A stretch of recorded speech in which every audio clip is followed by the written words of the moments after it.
मकर संक्रांति जब हम बोलते हैं, ये सूरज को प्रतीक करने वाला एक त्यौहार है। जैसे हम एस्ट्रोलॉजी में बोला जाता है कि पौष मास में सूर्य का जो ट्रांसफॉर्म होता है धनु राशि को छोड़ते हुए अगला राशि यानी मकर राशि में सूर्य सूर्य का अग्रसित होता है। उसी के कारण हम इस एस्ट्रोलॉजी के एस्पेक्ट से हम जब देखते हैं कि यहाँ सूरज का जो गमन होता है उत्तरायण उत्तर उत्तर दिशा में होता है, इसलिए इसको उत्तरायण भी बोला जाता है। और जब सूरज के बारे में हम बात करें तो सूरज यानी सूरज एक ऊर्जा का स्रोत होता है। और उसके साथ साथ जब हम सूरज की बात आता है, जो प्रकाश की बात आता है, सो अल्टीमेटली ये इंडिकेट करता है कि ये पॉजिटिवनेस का और एक ग्रोथ का इंडिकेशंस होता है। इसीलिए जब हम सूरज का मार्ग जो चलन होता है उत्तर उत्तर दिशा की तरफ होता है, उसके साथ साथ सूरज का जो प्रतीक हम मानते हैं शरीर में वो अग्नि है, जो हम जठराग्नि बोलते हैं। जठराग्नि वो सूरज का ही एक प्रतिबिंब है, मानने में गलत नहीं होगा। क्योंकि जैसे भारत बाहर की दुनिया में और अंदर की दुनिया में यानी शरीर के अंदर और एक समंजस बैठता है, वो एक सिद्धांत आता है यत पिंडे तत् ब्रह्मांड। इसका मतलब है जो ब्रह्मांड में है वो हमारे पिंडांश में भी है।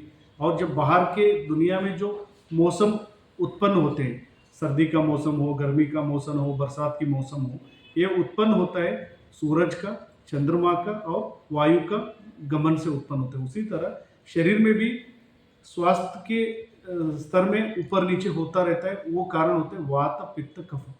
सो इसीलिए जब हम वो बाहर की दुनिया में हर चीज़ सूरज के ऊपर डिपेंड होता है, तो उसी तरह शरीर में भी बहुत सारे चेंजेस अंदर के सूरज का मतलब है वही आपका डाइजेशन, आपका मेटाबॉलिज्म, जो हम जठराग्नि है। जब इस दिन से जब हम लगातार सूर्य नमस्कार का अभ्यास करना जब शुरू करेंगे, आपका डाइजेशन मेटाबॉलिज्म अपने आप बनाए रहेगा। और आयुर्वेद में ये भी बोला है कि रोगः सर्वेऽपि मंदाग्नौ, हर एक बीमारी का कारण है मंदाग्नि। आपका डाइजेशन जब ठप हो जाएगा, डाइजेशन मेटाबॉलिज्म न्यूट्रलाइज हो जाएगा, तब बहुत सारी बीमारियां उत्पन्न हो सकता है। इसलिए अब मेटाबॉलिज्म डाइजेशन को बनाए रखने के लिए अब ऐसे एक्टिविटी करना है जो जो आपका जो शरीर की जो ऊर्जा को बनाए रखे। उसके लिए सूर्य नमस्कार एक अच्छा अभ्यास है जो योग के अंग है। जैसे कि हम आसन के बारे में आते हैं, पहला शब्द जो दिमाग में आता है सूर्य नमस्कार।